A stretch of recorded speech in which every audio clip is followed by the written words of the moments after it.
A homeless 7-year-old runs up to a billionaire CEO in the middle of a media frenzy and says 3 words that break his heart.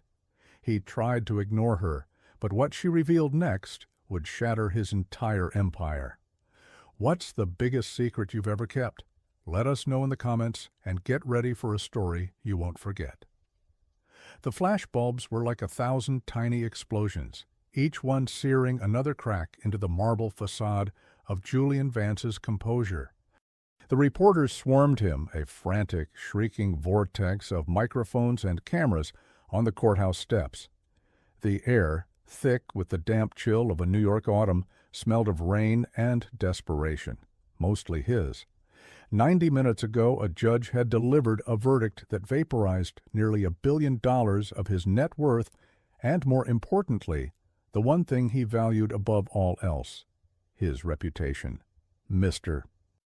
Vance, any comment on the $962 million judgment? Will Vance Tech survive this blow? Is it true you're stepping down as CEO? The questions were hooks, tearing at him. He kept his jaw locked, his eyes fixed on the gleaming black door of the Rolls-Royce, waiting at the curb.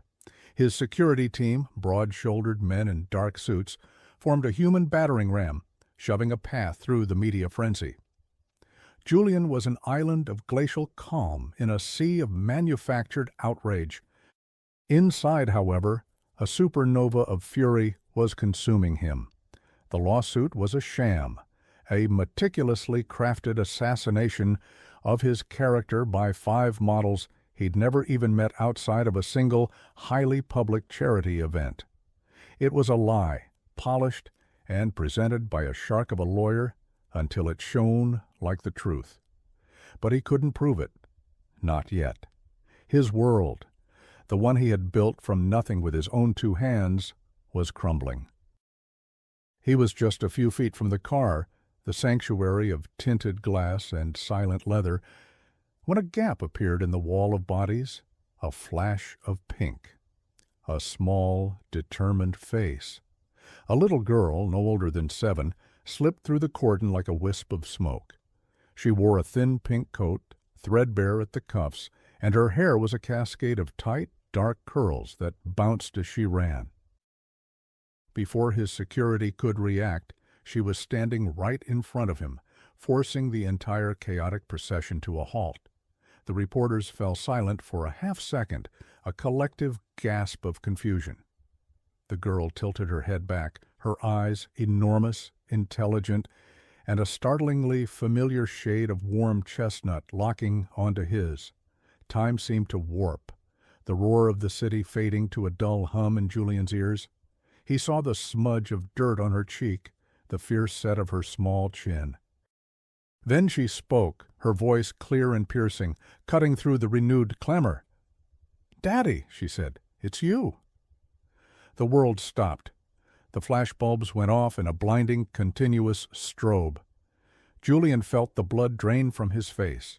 The word hit him like a physical blow, a phantom limb aching with a pain he had buried 7 years ago. Daddy. It was an impossible word from an impossible child. He stared down at her, his mind a vortex of denial and shock. It had to be a stunt, another calculated attack orchestrated by his enemies, a cruel theatrical masterstroke to complete his ruin. His security guard, a mountain of a man named Marcus, moved to gently steer the child away. "All right, little one, let's move along." But Julian raised a hand, his fingers trembling slightly. He couldn't look away from her eyes. They were her eyes, Amelia's eyes. The ghost of the only woman he had ever loved, the woman he'd lost in a brutal car crash 7 years ago, was staring back at him from the face of a stranger. "What did you say?" His voice was a raw whisper, swallowed by the noise. The little girl didn't flinch. She reached into the pocket of her worn coat and pulled out a small, tarnished object.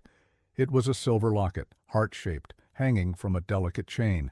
It was dull with age, but Julian's heart hammered against his ribs. He knew it. He had one just like it, locked away in the safe in his penthouse. The other half of a set he had given Amelia on their 1-year anniversary in college. She held it up to him, her small hand steady. "Mommy said you had the other one. She said it would help you find me." His world, already fractured by the verdict, shattered into a million irreparable pieces. The lawsuit, the money, the empire, it all turned to dust. There was only the girl, the locket, and the ghost in her eyes. The car door was open, beckoning him to escape, to run from this new, incomprehensible reality. But he couldn't move. He was frozen on the steps of his own public execution, staring at the face of a life he never knew he had. The silence that had followed Julian into the car was a living thing, heavy and suffocating. Marcus drove, his eyes occasionally flicking to the rearview mirror, his expression a mask of professional concern. But Julian saw nothing. He was back on the courthouse steps, replaying the moment over and over, the girl's face, the locket, the word, "Daddy." "A setup," Julian said, the words tasting like ash in his mouth. "It has to be. Find out who she is. Find out who sent her." "On it, sir," Marcus replied, his voice a low gravel. He was more than security. He was Julian's confidant, an ex-homicide detective who could read a crime scene or a corporate conspiracy with chilling accuracy. "And they're not just trying to take my money, Marcus. They're trying to dismantle me, piece by piece," Julian murmured, rubbing his temples. The headache that had been building for weeks was now a roaring inferno. His penthouse was a sterile sanctuary of glass and steel overlooking Central Park. It was less a home than a monument to his success, filled with minimalist furniture and modern art that cost more than most people's houses. It was a kingdom without a soul, a place he came to work and to sleep, but never to live. Tonight, it felt like a cage. He strode to the bar and poured a glass of whiskey, the amber liquid doing nothing to warm the ice in his veins. He pulled out his phone and stared at the news alerts. His face was plastered everywhere, alongside the girls. The headlines were brutal. Billionaire Vance faces secret love child scandal amid 962 motorists' judgment. They were crucifying him. His sister Victoria called. Her voice was laced with a carefully measured dose of panic and sympathy. "Julian, I'm seeing this everywhere. It's a nightmare. Are you okay? Who was that child?" Victoria was his COO, his right hand, the only family he had left. She was sharp, ambitious, and utterly loyal, or so he thought. "It's a trick, Vic, a pathetic, desperate trick to add fuel to the fire." "Of course it is," she said, her tone soothing. "They're trying to break you. Don't let them." "The board is panicking, but I'm handling them. We need to focus on the appeal. I'll have our PR team draft a statement immediately, a firm denial." "No," Julian said, a strange, unbidden instinct rising in him. "Not yet. I need to know more." "More? Julian, there's nothing to know. It's a lie." "Just hold off," he commanded, his voice sharper than he intended. "I'm handling it." He hung up and walked to the massive safe hidden behind a painting in his study. He spun the dial, the soft clicks echoing in the silent room. Inside, nestled in a velvet box, was his half of the locket, a perfect silver heart, gleaming under the light. He held it in his palm. It was cold, a dead weight of memory. He and Amelia had bought them from a street vendor on a perfect summer afternoon. "So you'll always find your way back to me," she had said, her laughter like wind chimes. He had failed. He hadn't been there when she'd died. He had been in a board meeting, closing the deal that had made him a billionaire. His phone turned off. He'd learned of her death from her sister, Sarah, in a tearful, accusatory phone call that had haunted him for 7 years. Sarah had blamed him, his ambition, his obsession. He'd never heard from her again. A few hours later, Marcus called back. "I found them," he said, his voice grim. "The girl's name is Lily. She lives with her aunt, Sarah Jenkins." The name hit Julian like a punch to the gut. Sarah, Amelia's sister. "Where?" Julian demanded. "A walk-up in the Bronx, 5th floor, no elevator. The place is not great. I've got the address." "Send it to me," Julian said, his heart pounding a frantic, terrified rhythm. This wasn't a random actress hired by an opposing lawyer. This was real. This was Sarah. And if Sarah was with the girl, he grabbed his keys, the silver locket still clenched in his fist. He wasn't just investigating a conspiracy anymore. He was chasing a ghost. The building smelled of boiled cabbage and damp concrete. The paint on the walls of the narrow staircase was peeling in long, jaundiced strips. Each flight of stairs Julian climbed felt like a descent, taking him further and further from his world of sterile perfection and deeper into a reality he had spent years avoiding. By the time he reached the 5th floor, he was breathless, and it had nothing to do with the climb. He knocked on the door of apartment 5B. The wood was splintered around the lock. For a long moment there was no answer. He was about to knock again, harder this time, when the door creaked open a few inches. A pair of tired, wary eyes peered out at him. It was Sarah. 7 years had carved deep lines of hardship around her eyes and mouth, but he recognized her instantly. The same fierce, protective gaze she'd had when she'd first met him, a look that said he wasn't good enough for her little sister. "What do you want, Julian?" she asked, her voice brittle. She didn't open the door any further. "I need to talk to you, Sarah, about the girl, about Lily." "There's nothing to talk about. You should leave." She tried to close the door, but Julian put his hand against it, holding it open. The gesture was too forceful, a reflex from a world where doors opened for him. He saw her flinch and immediately regretted it.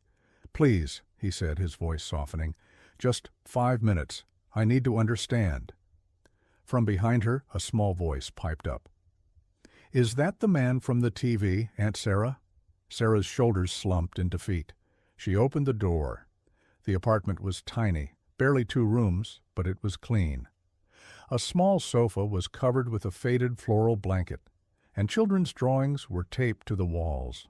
Lily was sitting at a small, wobbly table, coloring in a book with intense concentration.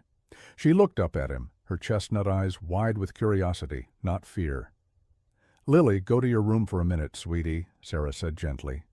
Lily obeyed, gathering her crayons before disappearing behind a curtain that served as a door. Sarah turned to face him, her arms crossed over her chest. "You have no right to be here after all this time." "All this time?"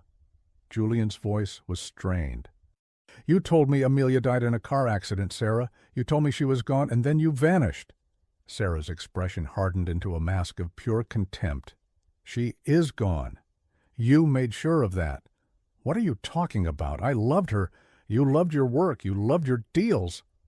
Sarah's voice rose, trembling with years of pent-up anger. "She tried to tell you, Julian, the night before the accident. She called you, over and over. She was pregnant. She was scared. She wanted to tell you, but you were in some big, important meeting. Your phone was off. You were closing the deal that made you a king, while the woman carrying your child was terrified and alone." Julian felt the floor drop out from under him. Pregnant. Amelia had been pregnant. The words didn't compute. They were fragments of a foreign language. "No, that's not possible. No one told me." "I told you she was gone. What more did you need? You never even came to the funeral. You sent flowers." "A check. Like you could buy your way out of grief," she spat, her words dripping with venom. "The car accident, it wasn't what killed her. It sent her into early labor. She held on just long enough to give birth. The doctors, they said it was a miracle. She died on the delivery table, Julian.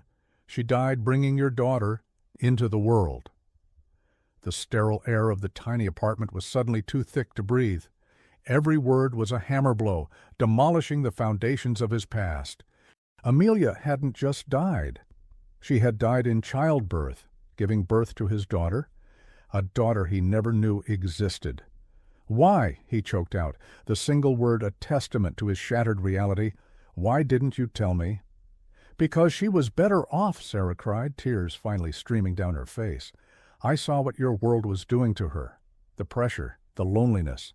She was just a project to you, another beautiful acquisition. I wouldn't let Lily be that. I wouldn't let you turn her into another line item in your portfolio. I did what I had to do to protect her." He stumbled back, leaning against the doorframe for support. His legs felt weak, unsteady. He looked past Sarah toward the curtain where Lily was hidden, his daughter. The reality of it was a physical weight, crushing him. "I need to know for sure," he said, his voice barely a whisper. He held up his hand, revealing the silver locket. "This isn't enough. I need proof." Bree let out a bitter, humorless laugh. "You and your proof. You can't feel it, can you? You can't just look at her and see it? Fine. You want your precious certainty? You want a DNA test? You'll get it. Then you can write another check, disappear again, and leave us alone." 3 days later, Julian was sitting in his lawyer's office, staring at a sealed envelope on the polished mahogany desk. The words "paternity test results" were stamped on the front in stark black ink. His entire future was inside that envelope. Marcus stood by the window, a silent sentinel. The preliminary report on the lawsuit was on the table, a thick binder detailing the financial connections between the 5 models. They had all received large, anonymous payments just weeks before filing the suit. It was a conspiracy, but the money trail was a labyrinth, expertly hidden behind offshore accounts and shell corporations.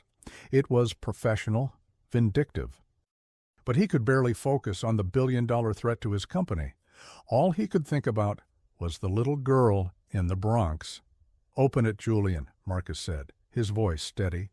Julian's hands trembled as he tore the seal. He unfolded the single sheet of paper.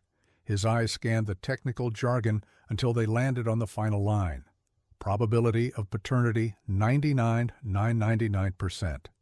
The paper slipped from his fingers. It wasn't a number. It was a verdict.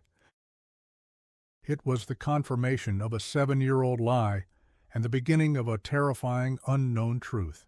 He was a father, he had a daughter, and he had missed the first 7 years of her life. The grief for Amelia, which he had buried under a mountain of work, came rushing back, mingled with a new, profound sense of loss for the time he could never get back. He wasn't just an emperor of an empty castle anymore. He was a father who had failed his child before he even knew she existed. The first meeting was a disaster. Following the advice of a child psychologist he'd consulted in a panic, Julian arranged to meet Lily and Sarah in a neutral public space, the Central Park Zoo. He arrived armed with gifts, a tablet computer, a designer doll that probably cost more than Sarah's monthly rent, and a fluffy, oversized teddy bear. Lily ignored them all. She stared at him with those unnervingly perceptive eyes clutching Sarah's hand. She was more interested in the sea lions, their sleek bodies gliding through the water. Julian stood awkwardly beside them, his expensive suit feeling like a suit of armor, cutting him off from the simple, unscripted moment. "They look like they're flying," Lily said quietly, her face pressed against the glass. "It's about hydrodynamics," Julian began, his mind defaulting to the language of physics and engineering. "The reduction of drag allows for—" He stopped when he saw Sarah's glare. He was talking to a 7-year-old, not his board of directors. He felt a flush of embarrassment. He had no idea how to do this. He could negotiate a multi-billion-dollar merger, but he couldn't talk to his own daughter about sea lions. "They look happy," he said instead, the words feeling clumsy and inadequate. Lily glanced up at him. "Are you happy?" she asked. The question caught him completely off guard. It was so simple, so direct. No one had asked him that in years. People asked if he was successful, if he was winning, if the quarterly reports were strong. But happy? He didn't even know how to answer. I am now," he finally managed, hoping it was the right thing to say. She seemed to accept this, turning her attention back to the animals. A fragile silence settled between them. Later, as they sat on a park bench eating ice cream, vanilla for Lily, nothing for him, he tried again. "Your mother, Amelia, she loved this park," he said, the words catching in his throat. We used to walk here all the time." Lily looked down at the locket she now wore proudly around her neck. "Aunt Sarah says she was like sunshine." "She was," Julian said, a genuine aching smile touching his lips for the first time in what felt like a decade. She really was. In that moment, a tiny, fragile connection was forged, a shared memory of a woman they both loved. He saw the flicker of Amelia's smile in Lily's, the same spark of intelligent curiosity in her eyes. It was both heartbreaking and beautiful. For the first time, he wasn't just looking at the daughter he'd never known. He was seeing a part of the woman he'd lost. He drove them home, the silence in the car less tense this time. He had offered to move them out of the cramped apartment, to put them in a secure penthouse in his own building. Sarah had refused, her suspicion a tangible wall between them. "We're fine," she'd said, her tone leaving no room for argument. "We don't need your money." But he knew they weren't fine. He'd had Marcus run a background check. Sarah worked 2 jobs, barely making ends meet. The building had multiple code violations. Lily was his daughter, and she was living in poverty while he lived in a palace. The injustice of it gnawed at him. Back in his own sterile world, Julian felt the shift inside him. The relentless drive for work, the obsession with the lawsuit, was being crowded out by something else. A fierce, primal wave of protectiveness. He had a daughter. He had to keep her safe. It was this newfound focus that led him to his sister's office. Victoria was on a call, her back to the door, her voice a sharp, commanding staccato. She was a mirror image of him in many ways, driven, intelligent, ruthless when she needed to be. "The board is asking about the new development," she said, when she saw him, hanging up the phone. She gestured to a tablet on her desk, where a grainy photo of him, Lily, and Sarah at the zoo was displayed. A tabloid headline screamed, "Vance's Mystery Family, More Secrets from the Disgraced Billionaire." "I knew this would happen," she said, her expression a perfect blend of concern and frustration. "Julian, this is a liability. You need to get ahead of it." "She's my daughter, Vic." "Her name is Lily," he said, his voice firm. Victoria's carefully composed face tightened for a fraction of a second before relaxing into a sympathetic mask. "I know this must be a shock, but you have to think about the company, about our family's name. This girl and her aunt, they could be after your money. We need to manage this. I can have our lawyers draft a trust agreement, something that keeps them comfortable but also quiet. A non-disclosure agreement is essential." "She's not a business problem to be managed," Julian snapped. "Everything is a business problem when you're worth $10 billion, Victoria countered, her voice rising. "This lawsuit is already threatening to sink us. Now this? It makes you look reckless, unstable. The narrative is that you have a pattern of behavior. The model's now this." It all fits their story. He knew she was right, from a strategic standpoint, but it felt wrong, cold, inhumane. "I'll handle it," he said, turning to leave. "How, Julian?" "By taking her for ice cream?" she called after him, a sharp, unfamiliar edge to her voice. "Don't be a fool. Protect the empire. It's all we have." He left her office feeling a chill that had nothing to do with the air conditioning. That night, as he was reviewing the labyrinthine financial records of the lawsuit conspiracy, a thought struck him. The attack was too personal, too precise. The models had been armed with details about his schedule, his habits, things only an insider would know. He'd always assumed it was a corporate rival. But who knew him better than his own sister? He dismissed the thought as paranoia, a product of stress and sleepless nights. Victoria had been by his side his entire life. She was the one person he trusted implicitly. To doubt her felt like a betrayal. A few days later, the world fell out from under him again. He got a frantic call from Sarah. Her voice was shaking with rage and fear. "They came to the apartment, Julian. Child Protective Services. Someone made an anonymous complaint. They said I was an unfit guardian. that I was living in a dangerous environment and associating with a man under public scrutiny. With you. They're threatening to take Lily away." Julian's blood ran cold. The timing was too perfect, the accusation too specific. It was an attack, not on him, but on Lily. A direct, vicious strike at the most vulnerable part of his life. He looked at the photo on his desk, him and Victoria at a charity gala, smiling for the cameras. He saw her eyes, and, for the first time, he didn't see loyalty. He saw cold, calculating ambition. He realized with a sickening certainty that the viper he'd been hunting wasn't in a rival's boardroom. It was in his own nest. The media firestorm was immediate and brutal. The CPS investigation, leaked by an anonymous source, became the new centerpiece of the case against him. The narrative Victoria had warned him about was now a reality, cemented in the public consciousness. Julian Vance, the reckless billionaire, the serial philanderer whose chaotic life now endangered an innocent child.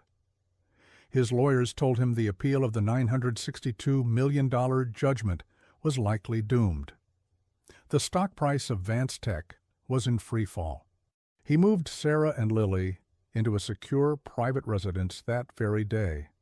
It was a beautiful brownstone he owned, staffed with his most trusted security. Sarah fought him at first, her pride and suspicion warring with her terror. "This is your fault," she cried as Marcus escorted them into the opulent home. "I kept her safe for 7 years. You're in her life for 2 weeks and suddenly the whole world is trying to tear us apart." "I know," Julian said, his voice raw with guilt. "And I'm going to fix it. I swear to you, Sarah, I will protect her." Lily, meanwhile, seemed unfazed, her preternatural calm a stark contrast to the adult's turmoil. She explored the big house with wide-eyed wonder, her small hand eventually finding his. "Is this our new castle?" she asked, looking up at him. "For now," he said, his heart aching. "Just for now." He left them there and went straight to his office, transforming it into a war room. He had Marcus and a team of the best private investigators money could buy digging into one thing only: the source of the CPS call and the media leaks. He didn't tell them who he suspected. He couldn't bring himself to say the name aloud. He needed proof. The kind of cold, hard, undeniable proof he demanded for everything. For 3 days, he barely slept. He lived on coffee and fury, poring over phone records, financial statements, and encrypted emails. The investigators worked around the clock, peeling back the layers of the conspiracy. They traced the burner phone that made the call to CPS. They tracked the IP address that leaked the story to the tabloids. Both trails led to a high-end coffee shop in Midtown. Security footage showed a woman in a trench coat and sunglasses using a laptop. It was impossible to identify her, a dead end. But the financial trail of the original lawsuit was more promising. Marcus had finally cracked the shell corporations. He'd followed the money from the model's bank accounts back through a maze of offshore entities in the Cayman Islands and Switzerland. It was a masterclass in money laundering, designed to be untraceable. But the person who set it up had made one mistake. A single transaction, a small transfer to seed the primary account, had come from a private bank in Zurich. A bank known for its discretion, but not invulnerable to a court order from the right judge. It took Julian all of his influence and a small fortune in legal fees, but he got the order. Marcus flew to Zurich himself. The call came at 3 a.m. Julian was staring out his penthouse window at the city lights, the reflection of a tired, haunted man staring back at him. "I have it," Marcus said, his voice grim. "The name on the source account, the one that funded the entire operation."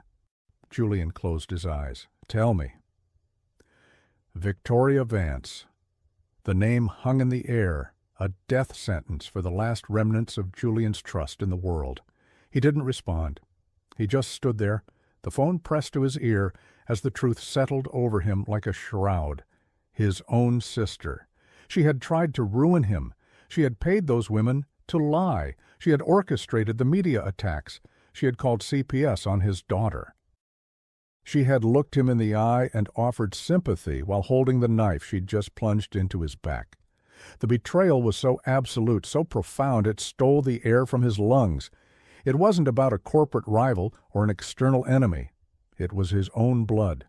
He hung up the phone and smashed the whiskey glass in his hand against the wall. The sound of shattering glass echoed the sound of his world breaking apart for the final time. The fury was cold now, a glacial rage that sharpened his mind. He finally understood. It wasn't just about the money or the company. For Victoria, Lily wasn't just a liability, she was a rival heir. A direct threat to her inheriting the Vance empire, an empire she was willing to kill for, metaphorically or otherwise. The next morning, a lawyer representing an anonymous party contacted Julian's legal team. The offer was delivered with cold, corporate precision. It was Victoria's final devastating move. The anonymous party possessed irrefutable evidence that would exonerate Julian from the lawsuit, taped confessions from the models, bank records proving the payments. This evidence would be his, and the lawsuit would vanish. In return, he had to do two things. First, sign over his controlling interest in Vance Tech, 51% of the company, to a holding firm controlled by the anonymous party. Second, he had to agree to place Lily's financial future into a trust, also managed by this party. He would be allowed supervised visits, but he would have no legal or financial control over his daughter's life. It was a checkmate. She was offering him a choice, his empire or his family. He could save his company, his name, his creation, and walk away a phenomenally wealthy man with his reputation restored. All he had to do was sell his daughter. Or he could refuse and be publicly destroyed, likely losing the appeal and facing financial ruin, with the constant threat of Victoria's machinations hanging over Lily's head forever. The board of Vance Tech got wind of the offer. They urged him to take it. "It's a golden parachute, Julian," the chairman pleaded over the phone. "You save the company from collapse, you clear your name, it's the logical choice." Logical. The word felt like an insult. He sat in his silent office, the city glittering below him, a kingdom he had built. He thought of Lily asking if he was happy. He thought of her small hand in his. He thought of Amelia's smile, a legacy that lived on in their daughter. Victoria believed the empire was all he had. She was wrong. It was all he'd had before Lily. Now it was just a building. He knew what he had to do. The choice wasn't a choice at all. That evening, a storm broke over Manhattan. Rain lashed against the windows of the Vance Tech Tower, and thunder cracked like the sky was breaking apart. It was a fitting soundtrack for the war Julian was about to wage. He called an emergency press conference in the lobby of the building and summoned the board to the main conference room. Victoria arrived looking triumphant, her expression a careful mask of concern for her beleaguered brother. She thought he was going to announce his resignation and acceptance of the deal. She thought she had won? Julian walked to the podium, the flashbulbs once again a blinding onslaught. But this time he didn't flinch. He wasn't the same man who had walked out of the courthouse weeks ago. He looked directly into the cameras, his eyes burning with a cold fire. "For the past several weeks, my life has been the subject of intense speculation and public condemnation," he began, his voice ringing with authority. "I have been accused of heinous acts and judged in the court of public opinion. Today, the truth comes out." He didn't announce his resignation. Instead, he systematically laid out the entire conspiracy. He projected the bank records from the Zurich account onto the massive screen behind him, showing the direct payments from Victoria's shell corporation to the models. He played audio from Marcus's investigation, tracing the burner phone that made the call to Child Protective Services. He presented it all, not with anger, but with a chilling surgical precision. A wave of gasps and murmurs swept through the room. The reporters were in a frenzy. He saw Victoria's face, her mask of composure crumbling into a rictus of pure shock and fury. "The lawsuit against me was a lie," Julian continued, his voice rising, "a lie fabricated and funded for one reason, to remove me from my company and to harm my family. It was orchestrated by someone I trusted. My own sister, Victoria Vance." He turned and looked directly at her. In that moment, the entire world was watching as he chose. "The board was advised to accept a deal that would have saved this company's stock price at the cost of my daughter's future. I refuse. There are things more important than money, more important than buildings and stock prices. Effective immediately, I am stepping down as CEO of Vance Tech to focus on my family and to ensure that justice is served. My personal fortune will be used to fight this fraud and to protect my child. This company can be rebuilt. A life cannot." He stepped away from the podium. As police officers, alerted by Marcus, entered the lobby and moved toward a stunned Victoria, Julian walked away from the chaos. He didn't look back.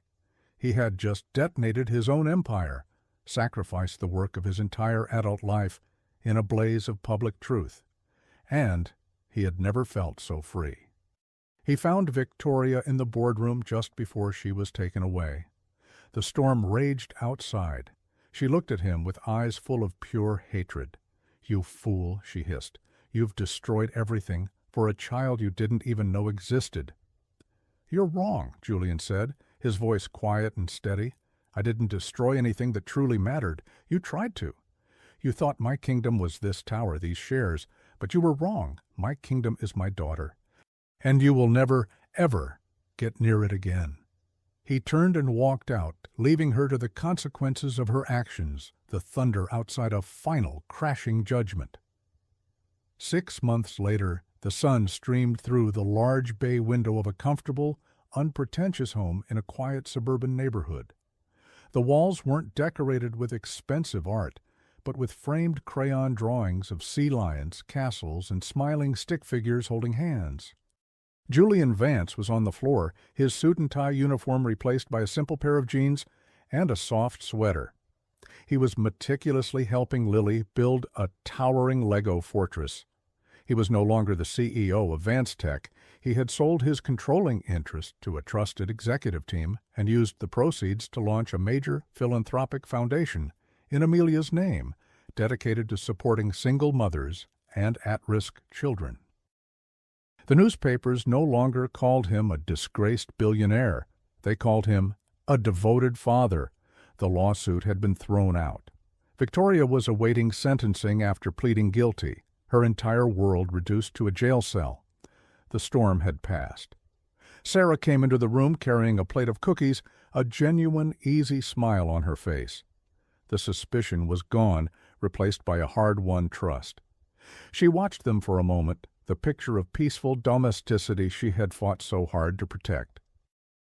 "The fortress needs a flag, Daddy," Lily announced, holding up a small piece of red paper taped to a toothpick.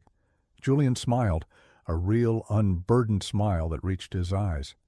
He carefully placed the flag on the highest tower. He looked at his daughter, her face alight with joy, and saw not the ghost of his past, but the vibrant, beautiful promise of his future. He had lost an empire of glass and steel, a kingdom of empty rooms and hollow victories. But here, on the floor of this sunlit room, surrounded by love and laughter, he had finally found his home. He was no longer an isolated emperor. He was a king,